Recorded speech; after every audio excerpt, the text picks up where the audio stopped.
G'day. It's out here with some of my lords.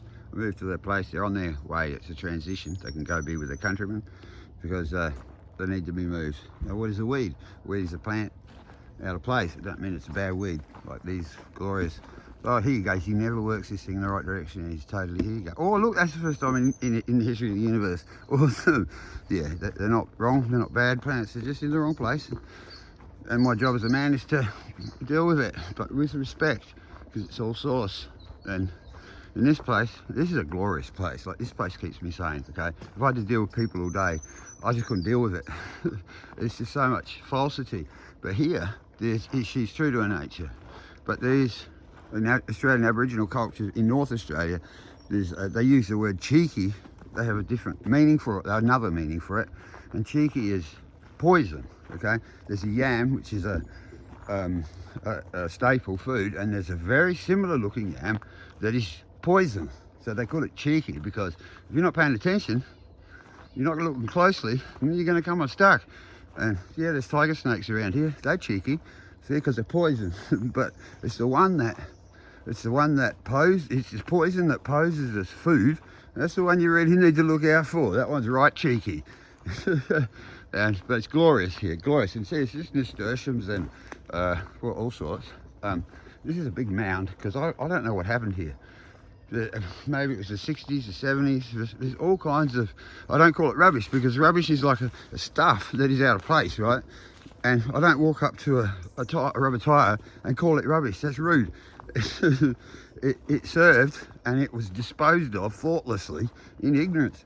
So I pick it up in awareness, knowing that it was actually me that disposed of it in ignorance. And so I get a blessing from myself, and I can come back tomorrow for another one. What's not to like? But and when it comes to nature, well, and working for Gaia, what's not to like? She's true to her nature. She got my back. I have more trust in her than anything. And I often find myself in this position. I'm empty of trust except for her. That's how much I believe in her and am her supporter because, oh, look at the big Roo, these are beauty. Hello, I greet you, my lord. How are you? I mean you no harm. See him over there, that Roo? And he's a beauty, Western grey, full, solid. I better watch out, he might kick my ass, seriously. Respect, my lord. I just gonna come up here to make a video, okay? Just showing him, you're right, I know it's your tucker. I'm not messing with that. It's okay, my love. Don't be frightened. See him now? Right. Oh, oh, sorry, I got a bit carried away there, not looking at what I was recording. And that big flying thing, that's a Tagasatsi. It's an introduced fodder crop. I thought if I got a goat or two, I get a lot of nutrition out of that. But anyway, because you know, when the shit is the fan, I want to have a garden here. Of course, it's not my land, but you know, people think they're in the land. Hilarious. And I don't ask permission, but I'm going to have to negotiate with the council because I think I found asbestos this morning, and I think it'd be the right thing. And so all this, well, come on, he's got the angle of the dangle going. Yeah, okay, got it wrong. Never mind. So this is like nasturtiums and kikuyu. And kikuyu being a grass from South Africa, roots go down about 10 meters. If you think you can eradicate it, you're dreaming. And I don't want paraquat or stuff getting around here. I think that's what the council does with the larger Sydney golden wattles, but they don't do it here. They only do the Sydney golden wattles closer to Lower King Road. And this stuff just gets left. And here we go. It goes under, and here we are. Yeah, you know, and this will make the most awesome garden. Wait, come on, he does it. Come on, no, it's that way. No, it's that way. Come on, see, this is not bad. This is not bad, not bad soil at all. For Australia, for Western Australia particularly, just some of the oldest and poorest soils in the world. But this is man-made, if you like, and great sun. And so, I'm not sure what that one is. Is that, what's it, castor, maybe? I don't know. But most plants I don't know. See, and here, what's that? It's building rubble. There's absolutely heaps of it here. There's all kinds of, I'm not going to call it rubbish, you see. It's just stuff out of place. And this is glorious.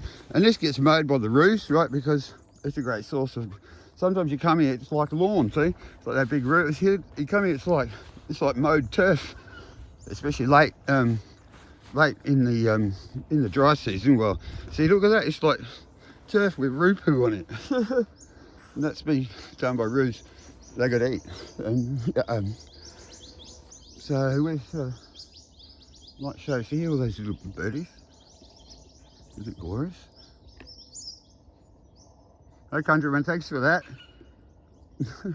Hit that wattle bird. Oh yeah, wonderful. Yeah. You could do worse, and there's actually water in the ground here right up until the rains come. Yeah. Other places around here dry way before that. It's, like I've mentioned before, I think this is a reserve because it's too wet to build on. That's great for gardening. You know, garden here and not need to water it. Not all year, but most of it. It's good. Could probably dig a hole and get a well too, but I wouldn't do that because critters fall in them. I'd rather use like a plumber's pipe and get it down there, so and pump it out somehow. Yeah, a couple of goats. My old man would be offended if I said goats. He didn't approve, but I think that might be appropriate here. My old man, my father, had terrible falling out, which was all my fault and the creation of ignorance that gave me chronic fatigue for 10 years. And that was on me. Now it takes two to tango, but that was on me. And now he's one of my closest allies. A very bright, scarily bright being. And here we go. You can have healing beyond what you imagine. It's like almost unbelievable. I'm constantly like, what the fuck, seriously? And yeah, sometimes it's really rough, and sometimes it's really glorious. But we come here, yeah, you're more likely to get the glorious. That you just watch out for that cheeky. There's some arum lily over there. I was watching them before. Those are pretty. They're pretty poison, those ones. I'm not sure what these ones. This big tree. Hey, come on. Hey, come on. There you go. Of course, he goes the wrong way. Yeah, I'm not sure what these trees. Glorious, isn't it? Okay, let's go. Where should we go? We'll go down here. Hey, come on. Walksies. Hey, come on, cheeky. Hey, cheeky. Keep on it. There we go. People walking down the path. And motorcycles come out here. I'm not against it. Some people are offended by the noise. Fair enough. I love bikes. And they stay on these tracks, so they're not really doing any damage in my opinion. It's good for the lad to have a ride on a bike. Got one myself. I'm working on a bike for a man. It's like getting ready to go fishing. It's just as much fun as riding it or catching a fish. I set my fish free, my goldfish. Andrea on YouTube said, you know, fishing in an aquarium, you're in a semi-synthetic environment. And then I saw the fish and they're swimming out. They're always begging for food, right? Because the goldfish, its nature is to gorge. You know, they can't help it, it's their nature. But when they keep looking at me and they're kind of bumping up against the aquarium, and then I realised they're not begging for food. They're saying, why has this ape got us in this prison? Let us out. And I love them so much. I love them and care for them more than any woman I've ever had. And when I set them free, it crushed me, but it set us both free. It enabled me to come here without having to go and look after them there. They have what they want to be free. They can't go into natural waterways. So it's kind of a win-win. And the goldfish are avatars of Vishnu. I suspect they may be running this show. I kid you not. I wouldn't be, you know, nothing surprises you, eh? And our problem is that we think we know what's going on. I can outsmart anyone who thinks they know what's going on, okay? It's not outsmarting them. They think they know what's going on. That is their vulnerability. You don't have to be an intellectual giant or a polymath. You just have to have the childlike, the attitude of a child. You do not know what's going on and you want to know what is it. It's penetrating, it makes you hard to deceive, and no one can outsmart it. If parents allowed the children to teach them, we would all be enlightened. I care so much about kids, and I have none. But I'll protect a woman, a child who's not mine, because I'm a man. And a man who's not in touch with his feminine energy is a brute and a dimwit, and he will leave you as soon as the shit hits the fan. But I'll protect women and children, ain't mine, because I'm a real man. That's what we do. And we're trying to do this so we can meet the consciousness where it is, rather than I'm a god. It's not a great way to start a conversation with ignorance. Okay, we can do better than that. This is unity consciousness, not fuck 'em over consciousness, right? That's how they roll. Makes it tricksy, but it's very important. Yeah, we're back here where I found the frog and that. And I should quite like to make a great bonfire, huh? Moon or something. Party, I'm talking about party. You know, be stirring no bushfire, put it in here. Yeah, people do that. there's evidence of parties and stuff around. How dare they? How dare they have fun in the bush, pagans? Yeah, it's awesome. Why wouldn't you? Okay, when we're having the party, anyone got any ideas? I don't have permission, but I'm a god, I don't need it. I negotiate as I go. Yeah, it can be tricksy too. That's all right. Yeah, so tricksy. And also I see, what I'm doing here is, you see Mother Earth's coming up for initiation. I may have mentioned in another video. Well, she has initiations too, right? Some of us working on that. It's one of my jobs. And so removing this stuff, I'm not going to call it rubbish, it's part of my work contributing to her next initiation, because this part of the world, the southwest of Western Australia, is Gaia's womb, right? Well, she's not going to be productive if she has irritants in her womb, right? In that way, I love a simple job, because I'm actually quite a deep, complicated, analytical thinker, and this just lets me off with that. It's a great relief for me, so it's win-win, right? Yeah. Oh, what's this little, this little gorgeous one? Hey, sweetie, look at this. Oh, isn't that glorious? Isn't that glorious? I've got no idea what plant it is. I must get a book or something. I'll take photos and get the robot to tell me what plant it is. I know more plants in the Northern Territory than I know here.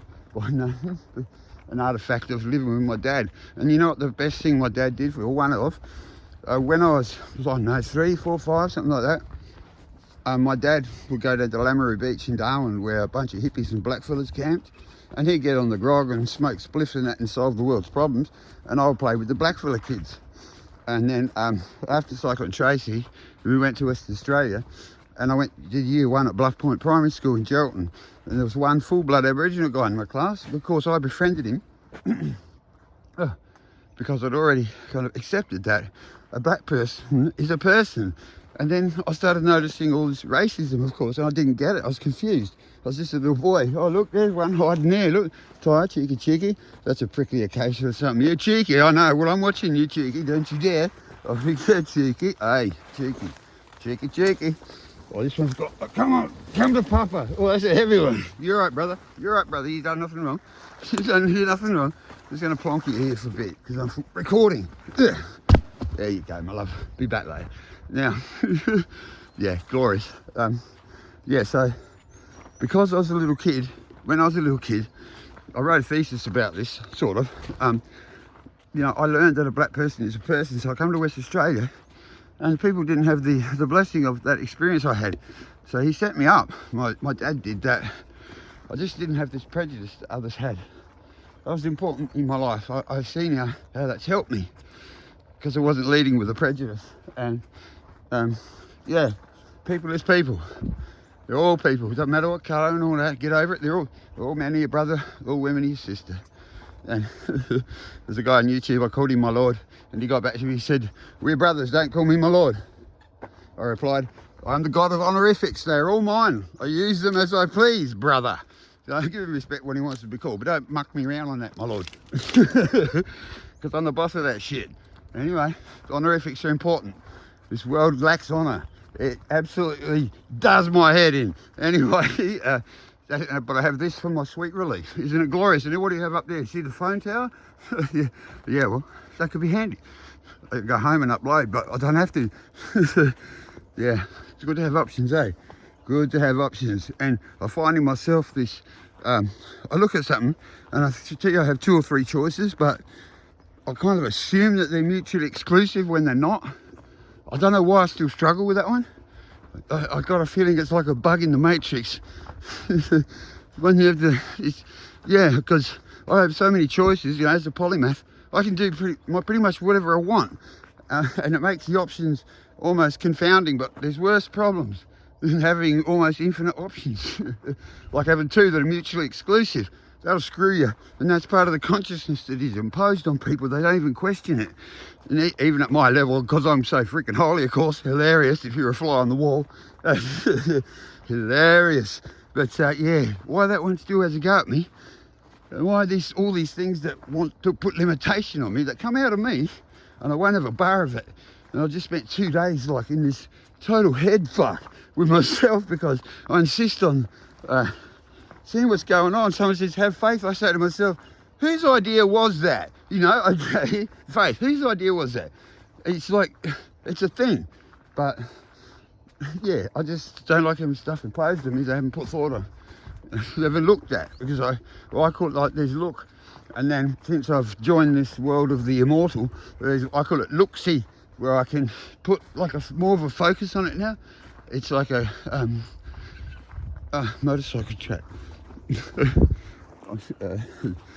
Yeah, it's a way of looking more intently. And there's only one thing I found, and I had this thing about I'm allowed to question anything I want, right? It's a dialectic, just a way of engaging with to elicit something, and so I allowed myself to do that, question whatever I like. And then one day I was at ATM and a woman and girl next to me, and I glanced over, and the purity coming off this little girl just astounded me. I was just like, what? And I've interacted with some powerful beings, but none matched that purity. And then I thought, well, well, that's a reflection of my purity too. But of course, it's a girl's too.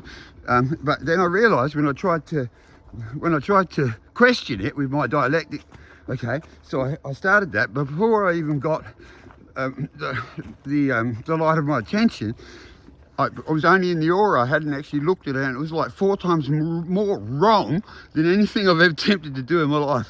You cannot question innocence or purity. That's what I found. One thing I couldn't help question. There's something deep in there. And you know, I don't know, I just can't do it. I leave it alone. That feels so wrong. I'm not going there. It's the biggest fuck off you ever get. You've never felt, if you haven't felt it, just don't look at it. Just don't. You'll regret it. But you learn the truth too. You cannot interrogate purity or innocence. It just does not bear the light of inspection. Unless you like to feel something 4 times more wrong than you've ever felt, go for it. But it's not my cup of tea. Yeah, how about this? Yeah. That's enough walkies for now. I'm going to turn this off and chill, but lovely to chat, my dears, and another time.